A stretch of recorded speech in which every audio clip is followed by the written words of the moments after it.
الحمدللہ وکفا وسلام علی عبادہ الذین اصطفی اما بعد اعوذ باللہ من الشیطان الرجیم بسم اللہ الرحمن الرحیم فمن یرد اللہ ان یہدیہ یشرح صدرہ للاسلام قال النبی صلی اللہ علیہ وسلم لا یرمی رجل رجلا بالفسوق ولا یرمیہ بالکفر الا ارتدت علیہ ان لم یکن صاحبہ کذلک وموزن آخر قال النبی صلی اللہ علیہ وسلم اریت النار فاذا اکثر اہلها النساء یکفرن العشیر ویکفرن الاحسان ولو احسنت الى احداهن الدهر ثم رأت منك شيئا قالت ما رأيت منك خيرا قط۔ محترم حضرات، آج کا موضوع ہے حضور صلی اللہ علیہ وسلم نے جس عمل کی وجہ سے اکثر عورتوں کو جہنم میں دیکھا۔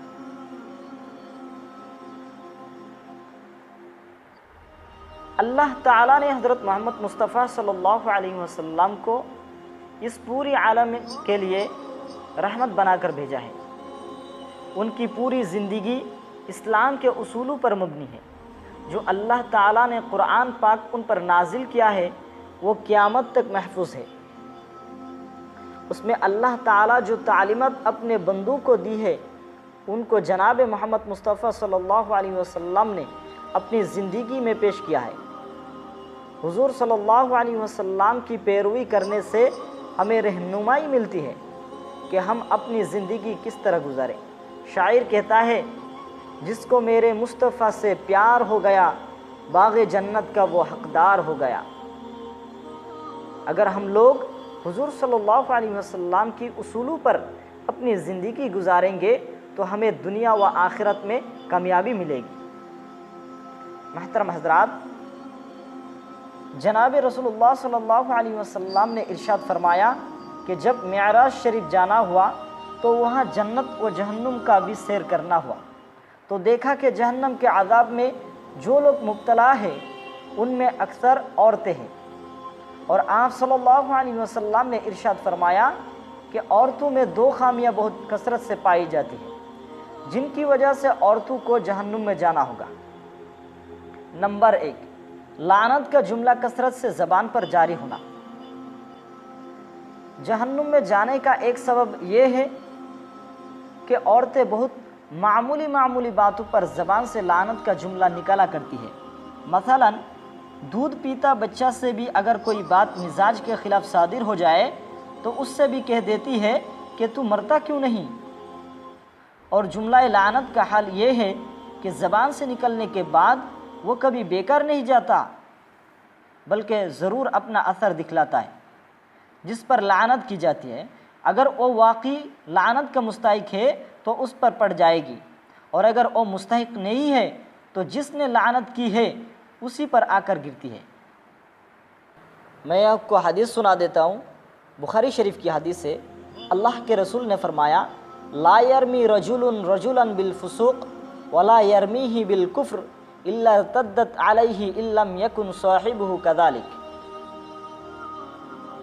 کہ کوئی آدمی دوسرے آدمی پر فسق و فجور کا الزام نہ لگائے اور نہ ہی کفر کی لعنت کرے، ورنہ اگر وہ اس کا مستحق نہیں ہے تو وہ لعنت لوٹ کر اسی پر پڑے گی۔ نمبر 2، اپنے شوہر کی ناشکری کرنا۔